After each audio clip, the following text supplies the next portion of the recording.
자, 이제 예언서들을 다 쭉 해보도록 할게요. 자, 요나는 여로보암 2세 때, 그러니까 암호 3이 첫 문서 선지자인 아모스, 호세야, 이사야, 미가 때에 어, 예언을 했을 것이다라고 추정이 됩니다. 근데 또 다른 또 연대가 있는데 그거는 완전히 저기 뒤에 연대예요. 완전 포로기 뒤에 연대 아니면 여로보암 2세 때. 그래서 너무 차이가 나요. 그래서 그냥 유럽 2세대로 보는 게 가장 무난하긴 합니다. 제일 무난한데 이제 그 중요한 거는 언제 쓰여졌나라기보다는 이 요나서가 주는 그 메시지의 의미가 굉장히 중요합니다. 어, 은근히 요나가 그냥 어떤 요나의 그 아주 좀 독특한 스토리에 우리가 맞춰질 때가 많이 있는데 정말 제일 중요한 거는 예수님의 그 순환에 대한 예표적인 이야기가 나와요. 그게 뭐냐면 처음에 그러니까 이 요나서의 전체가 니느웨의 구원이라는 그러니까 이방인의 구원이라는 그 목적을 가지고 쓰여진 거란 말이에요. 그러니까 하나님께서 어 얼마나 이 타락한 이방 민족도 구원하시겠느냐라는 그 메시지가 되게 강하단 말이에요. 그래서 요나는 그게 되게 싫죠. 왜 어떻게 하나님을 믿지도 않고 저렇게 이방 신을 섬기는 니느웨가 우리를 괴롭히는 니느웨, 아수르 니느웨가 멸망을 당해야 되는데 복음을 전하기 싫다라고 도망을 갑니다. 그리고 나자 하나님께서 어, 그 물고기 뱃속에 이렇게 하게 하죠. 근데 여기서 물고기 뱃속에 3일 있는 다음에 이제 니느웨로 이렇게 물고기가 토하도록 하나님이 하시잖아요. 그 요나가 그 물고기 뱃속에 3일 있었던 것이 예수님께서 십자가에 못 박히시고 3일 후에 부활하실 거라는 그 예표가 된다라고 하는 거예요. 그게 무슨 말이에요? 라고 이야기할 수 있겠죠. 그건 성경을 안 읽은 겁니다. 예수님께서 뭐라고 하셨냐면 요나가 어, 물고기 뱃속에서 3일 있었던 것처럼 인자도 그렇게 십자가의 고난 가운데서 죽음 이후에 이렇게 부활할 거라고 이야기를 하신 겁니다. 요나가 물고기에서 3일 있었던 것처럼. 그러니까 무슨 말이냐면 그러니까 인류의 구원을 위해서 그러니까 요나가 니느웨에 죽을 수밖에 없는 심판받아 마땅한 니느웨에 복음을 전하기 위해서 3일 동안 물고기 뱃속에 있은 다음에 복음을 전했잖아요. 그래서 그런 예수님의 예표적인 사건이 내재돼 있다. 이게 되게 중요한 포인트고요. 어쨌든 근데 요나는 이제 그런 이후에 어쨌든 이제 또 그래서 복음을 싫었지만 이제 어쩔 수 없이 울며 겨자 먹기로 전하게 되잖아요. 그런데 보면 알겠지만 요나가 대충 전합니다. 니느웨가 3일 길이 걸려요. 니느웨 성 굉장히 커요. 아수르가 당대 진짜 어마무시한 이제 그 이 힘과 권력과 그 성을 가지고 있었기 때문에 돌려면 3일 길 거를 하루 만에 이제 전했다라는 거. 그것도 3일 후에 니느웨 멸망당해 심판당해 건성건성 전했죠. 근데 얘네들이 회개한 거야. 하나님이 용서해 줬네. 그러니까 요나가 되게 어, 꿍한 거야. 그러니까 하나님께서 이 니느웨를 심판하시나 안 하나 이렇게 지켜봤죠. 근데 너무 더워. 그래서 짜증이 나는데 하나님이 박넝쿨을 이렇게 해주죠. 그러니까 너무 시원하고 좋은 거야. 근데 박넝쿨을 또 하나님이 다 벌레 먹게 해서 없어져. 그러니까 막 짜증 나서 하나님 보러 나 죽을 정도로 막 짜증 납니다. 이렇게 짜증을 내잖아요. 그러니까 하나님이 그런 말씀을 하시는 거야. 네가 있사가도 없어질 박농풀에도 이렇게 귀하게 여기면서 불편하다고 짜증내고 죽는다고 하는데 하물며 이 니느웨 사람들을 내가 얼마나 아끼지 않겠느냐 이런 얘기를 하시죠. 그래서 어떻게 보면은 누구든지 이방인이든 유대인이든 하나님은 다 사랑하시고 회개하는 자에게 구원을 베푸신다라는 하나님의 그 보편적인 구원론에 대해서 이야기를 하고 있어요. 근데 반대로 있잖아. 요나하고 이제 나훔은 전혀 반대되는 메시지를 전하고 있습니다. 동시대 때의 이야기를 하고 있는데 스바냐, 하박국, 예레미야보다 약간 앞선 그러니까 아수르 멸망 때까지의 그 사이에 전한 사람인데 이 아수르의 멸망에 대해서 예언했던 사람이에요. 그러니까 이 아수르 니느웨가 얼마나 타락하는지 경고하고 멸망을 당할 거다. 그 멸망당할 수밖에 없는 필연성에 대해서 나홈이 이야기를 합니다. 그러니까 어떻게 보면 좀 극과 극의 예언의 말씀인 거예요. 요나랑 나홈은. 그래서 이거는 어떻게 이해를 해야 되냐면, 그러니까 하나님께서는 우리가 자칫 오해할 때가 있어. 그냥 뭐 그냥 무조건 아무리 그래도 뭐 회개 그냥 잘못했어요만 하면 그냥 하나님 다 용서해 주냐? 아니면 용서받을 나는 반대로 음 '저 사람은 절대 용서 못 받아. 나 같은 사람이 구원받아야지.' 또 이렇게 생각하는 거냐? 이게 아니라는 거야. 하나님의 사랑과 공의는 이게 양 동전의 양면과도 같은 거야. 그러니까 우리가 하나님의 정의만 생각한다면 우리가 자칫 유대 율법주의자들처럼 저 가늠한 여인은 돌로 쳐 죽여야 되고 우리 같이 경건한 사람들은 구원받아. 이렇게 생각할 수가 있고 하나님의 공의와 정의를 잘못 오해합니다. 또 하나님의 사랑만을 너무 사랑만 여기서 말하는 그 사랑은 아주 이제 단편적인 사랑인 거예요. 그러니까 오냐오냐. 그러니까 어 악을 지어도 그냥 하나님이 그냥 '아이고 그러면 안 되지, 안 되지.' 이렇게만 하시는 거냐. 하나님의 정의는 사라지는 거냐. 이렇지 않다는 거예요. 반드시 하나님이 그 죄의 대가를 물으신다는 거예요. 만약에 하나님이 의 사랑이 그냥 오냐오냐 그런 사랑이라면 예수님이 굳이 십자가에 달려 돌아갈 필요가 없잖아. 그냥 "아유 우리 내 새끼들 죄 지었는데 사탄아 그냥 없는 걸로 하자." 이렇게 할 수도 있잖아요. 근데 하나님은 그렇게 안 하셨죠. 죄의 대가를 반드시 치렀단 말이에요. 그래서 하나님의 사랑과 공의는 동전의 양면과도 같은 거예요. 그래서 그거를 보여주는 거야. 요나하고 나훔은. 그렇게 생각하면 돼요. 그러니까 우리가 그거를 하나로 한 단어로 표현한다면 하나님을 경외하게 된다는, 하나님을 예배하게 된다는 거. 그 하나님의 그 공의와 또 하나님의 사랑을 우리가 그거를 동시에 경험하면 하나님을 경외하지 않을 수가 없는 거예요. 그죠? 그게 완벽하게 보여준 게 십자가고. 하나님의 공의대로라면 우리가 다 죽어야 되는데 하나님이 우리에게 죄를 묻지 않고 하나님이 대신 그 죄값을 치러 주셨잖아. 이 얼마나 이 소름 돋는 이 하나님의 공의와 이 사랑이 이 완전히 이루어지는 이 사건 아니냐. 너무 감동적인 거지. 감격스럽고.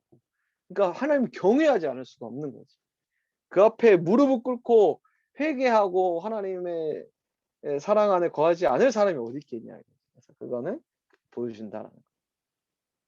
자, 스바냐는 뭐냐면 이제 요시야 왕 정도 때 남유다 요시야 왕 주전 한 640년경에, 그러니까 동시대로 보면 나훔이나 예레미야 정도 운요아히니까. 그래서 왕족 출신으로 여겨지고요. 히스기야의 현손으로 히스기야 증손인 정도 되죠. 이렇게 요시야와 이제 숙질 관계인데 어쨌든 이 스바냐의 가장 특징적인 거는 여호와의 날을 집중적으로 선포했다는 거예요. 이 사실 이제 이거는 이제 신학적인 측면에서 굉장히 중요한 건데 여호와의 날이라는 거는, 그러니까 어떻게 보면은 이제 신약 시대로 오면은 이제 예수님의 심판의 날, 재림의 날, 이걸 상징을 하는데, 그러니까 현재적 하나님의 나라가 이루어지는, 그러니까 이미 예수님께서 십자가에 달려 돌아가셨을 때 이미 하나님의 심판은 시작된 거야. 하나님의 나라가 시작이 된 거고 이미 완성이 안 된 거지. 이미 왔으나 아직 오지 않는 뭐 그죠? 그 여호와의 날이 그거의 의미를 하는 거예요. 그러니까 하나님의 통치가 완전히 이제 완성되는 그 여호와의 날이라는. 그래서 믿지 않는 이들에게는 심판의 날이요 믿는 우리에게는 구원의 날인 거죠. 그래서 그 여호와의 날을 선포했는데, 그래서 이제 유다에 대한 심판과 이방에 대한 심판이 이루어져요. 그러니까 예수님께서 재림하실 때는 반드시 하나님의 공의대로 이제 모든 인류가 모든 사람이 하나님 앞에 하나님의 심판대 앞에 쓸 거잖아. 그래서 하나님께서 그걸 정의대로 심판을 할 거란 말이에요. 근데 당연히 예수 그리스도의 보혈의 은혜를 받은 이들은 3장에 이게 구원의 날인 거지. 그 동시에 이루어지는 거야. 그죠? 그런 의미가 있다라는, 그 의미의 여호와의 날이라는 개념을 이렇게 집중적으로 선포했던 사람이 스바냐다. 요것이 이제 나중에 가면은 이제 예수님의 그 재림에 대한 예표가 되는 거죠. 자, 하박국은 뭐냐? 여러분들 너무 잘 알듯이죠. 이신득이 그 유명한 믿음으로 말미암아 의에 이른다라고 하는 이 하박국 2장 4절을 로마서, 갈라디아서 이제 사도 바울이 다 인용하죠. 그러니까 구약에 이미 믿음으로 의롭다 하심을 입는다라는 이신득이의 그 신학을 가지고 있다라는 거, 구약성서. 어떤 율법의 행위가 절대 아니라는 거야. 이제 그걸 가지고 이제 계속 논증을 하잖아. 이방인이 구원에 대한 논증을 자꾸 한단 말이야. 구원론에서. 우리가 율법의 행위나 어떤 그런 걸로 구원받는 게 아니다. 이미 너희들이 그렇게 인정하는 구약에 믿음으로 말미암아 의롭다 하심을 입는다라고 하박국 2장 4절에 이야기를 하고 있다. 이러면서 이거를 가지고 정말 중요한 말씀이 담겨져 있는 구약에 이신득이 믿음으로 의롭다 하신다라는 말씀이 있다라는 거지. 이게 되게 중요해서 이게 되게 유명하죠, 하박국이. 자, 하박국이 불평합니다. 하나님, 아니 어떻게 저렇게 쳐 죽일 죄를 짓는 저희 진짜 우상 숭배하는 저 나쁜 놈들이 우리 선민 이스라엘을 괴롭히고 이렇게 학대하고 우리 고통받는 이게 가당키나 한 일입니까라고 불평을 합니다. 응? 그런데 하나님께서 알게 해주시는 거죠. 믿음으로 의롭다 하심을 입는다라는 거. 그래서 오히려 하박국이 그걸 본 거야. 그러니까 그렇게 노래하죠. 그 유명한 노래를 하죠. 아, 그렇구나. 내가 외양간에 송아지가 없고 내가 지금 이렇게 고통당한다 할지라도 하나님께서 믿음으로 의롭다 하심을 입는 모든 자에게 구원을 베풀어 주시는구나. 이런 이신득이의 원리가 있구나라는 걸 알고 나서 이제 믿음으로 자신의 삶을 바라보고 하나님의 일하심을 보게 되니까 감사와 찬양을 할 수 있게 되는 거죠. 그래서 그런 유명한 예언서가 하박국입니다. 자, 그리고 오바댜는 뭐냐면 에돔의 심판에 대한 목적만 딸랑 있는 한 장으로 구성된 책이에요. 에돔이라고 하면 있잖아요. 그 요르단 쪽에 있는 지역을 말해, 에돔이. 그래서 여기 보면 너희들 혹시 아는지 모르겠는데 유명한 페트라라는 지역이 있어요. 거기 하면 얘네들이 돌산으로 되어 있는 데야. 돌이라고 해야 이제 우리처럼 이렇게 막 암석 같은 데가 아니고 좀 부서지는 흙으로 되어 있는 이런 집이. 그래서 구멍을 뚫기가 좋아. 그럼 그 높은 곳에 구멍을 뚫고 거기서 거주하면서 전투 민족이었거든, 에돔도. 그러니까 함부로 누가 침입하거나 이럴 수 없는 되게 요새와 같은 데에서 살았단 말이야.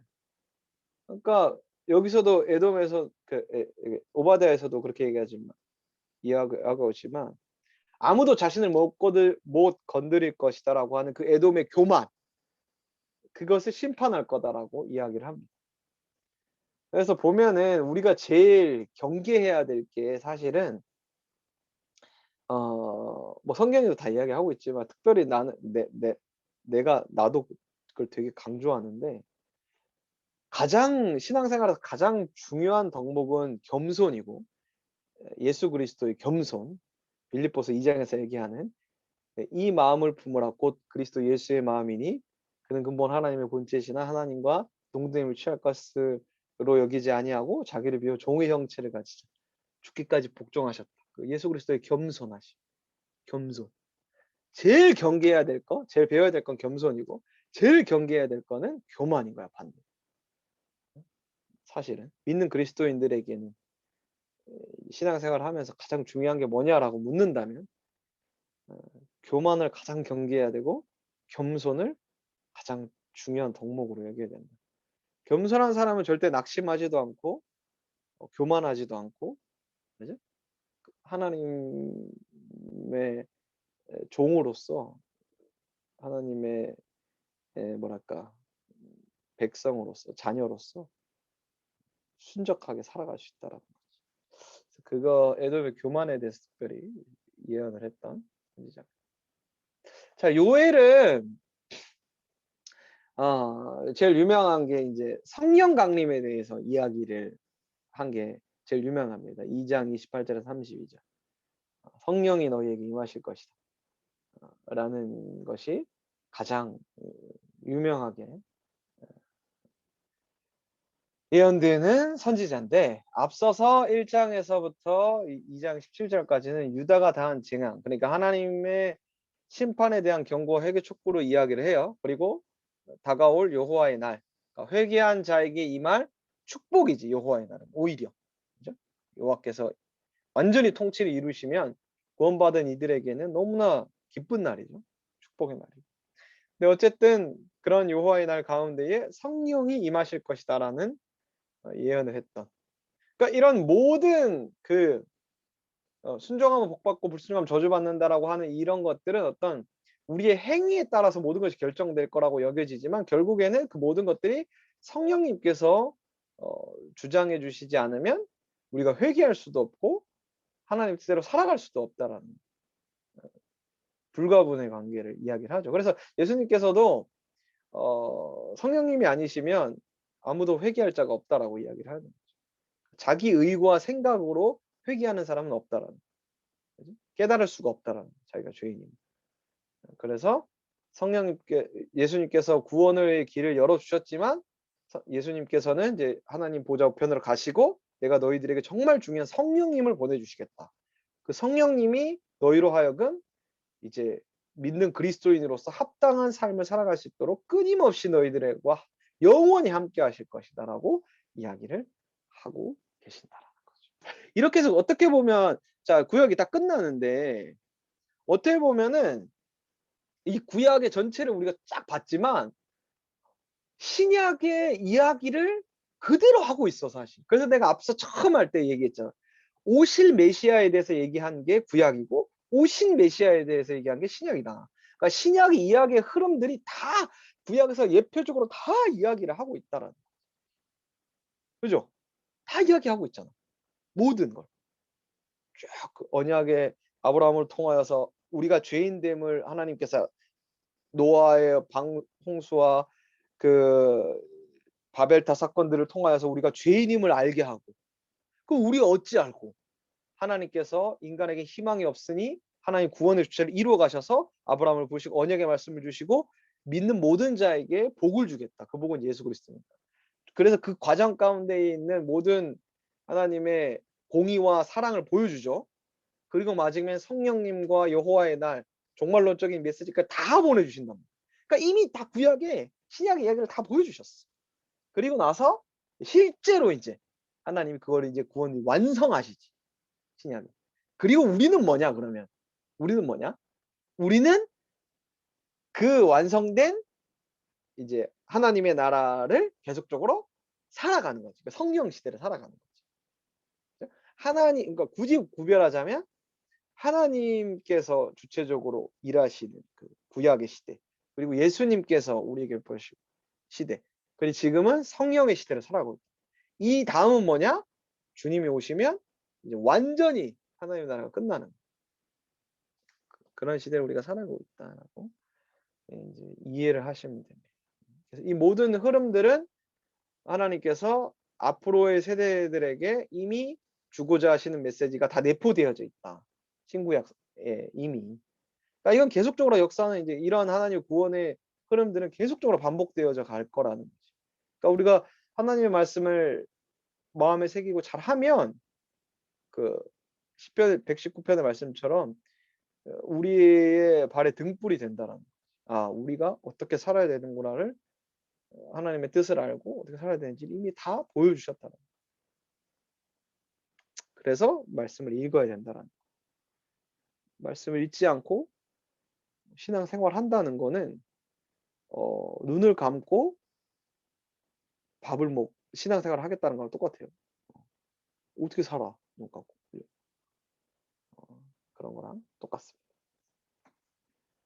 입을 닫고 나는 밥을 먹을 수 있다라고 말하는 거랑 똑같아요. 입을 막고 어떻게 밥을 먹어? 말이 안 되잖아요. 그러니까 말이 안 되는 얘기를 하는 거예요. 그래서 여러분들 이제 조금 남은 신약까지 잘해서 우리 하나님의 말씀을 잘 하셨으면 좋겠습니다.